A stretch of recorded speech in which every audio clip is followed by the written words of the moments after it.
তুমি মোৰ মন আকাশত জ্বলি থকা ৰূপালী জোনাক ৰূপালী জোনাক বেছি দিন নৰদেহা খন্দা চিঠিত লৈ আনিম তোমাক লৈ আনিম তোমাক ৰং ৰং ৰঙাকৈ দুগালতে ঐ মৰমবোৰ যাচি দিমে গৈ ঐ সুখতো হবাহি দুখতো হবাহি মোৰ।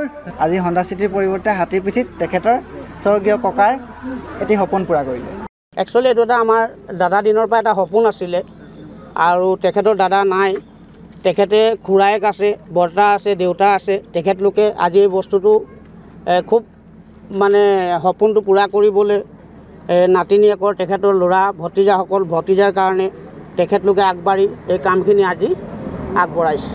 আমাৰ অসমীয়া যোনটো ৰীতি নীতি বহুত বছৰ আগতে যোনটো চলি আছিলে, হাতী পিঠিত উঠি এনেকৈ আমাৰ বৰযাত্ৰী হৈ আহে, সেই পুৰণা পৰম্পৰাটো কেনেকৈ আমাৰ থলগুৰিৰ মাজত জীয়াই থাকে তাৰে এটা মানে আমাৰ উদ্যোগনীমূলক সেইটো হ'ল। আৰু খুব ভাল লাগিছে, মোক লাগিলে যেন এনেকৈ আহিলে খুবেই ভাল লাগিছে। আৰু এনেকৈ কইনা ঘৰটো ক'লেই চাবুৱাত, কিন্তু তেখেতক যোৱা নাই কাৰণে ওচৰতে আমাৰ দাদা খুৰাসকলে সেই ৰীতি নীতিটো বজাই ৰাখিবৰ কাৰণে ওচৰৰ পৰা মানে সেইটো কৰিলে।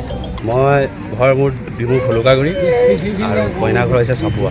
আপোনাৰ খুৰা ঘৰৰ পৰা ধৰক আহিলোঁ, তাৰপৰা দেউতাহঁতি চবে সপোনটো পূৰা কৰিলে, যেনেকৈ ধৰক দৰাহাতী ঘৰৰ পৰা যেনেকৈ যায় সেই সপোনটো মোক পূৰা কৰি দিলে।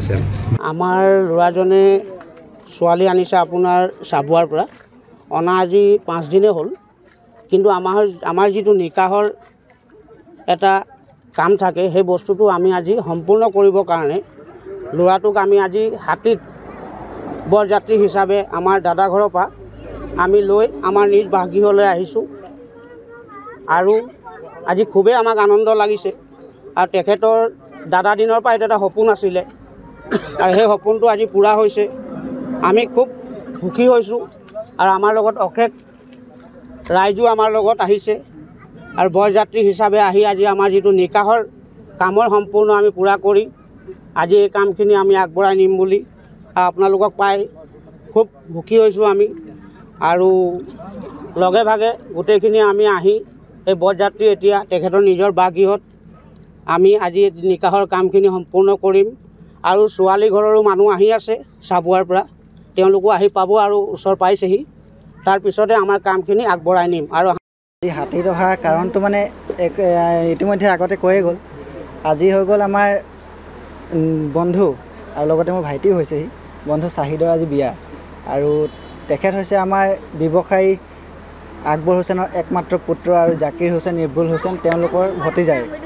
আৰু তেখেতৰ এটা সপোন আছিলে, আচলতে তেখেতৰ ককা স্বৰ্গীয় আবুল হুছেইন দেৱৰ এটাই সপোন আছিলে।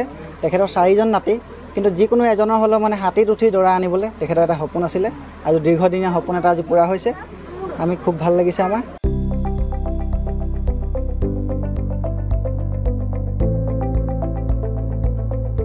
NB নিউজ, সহজ সৰল ভাষাত নৱভাৰতৰ কথা।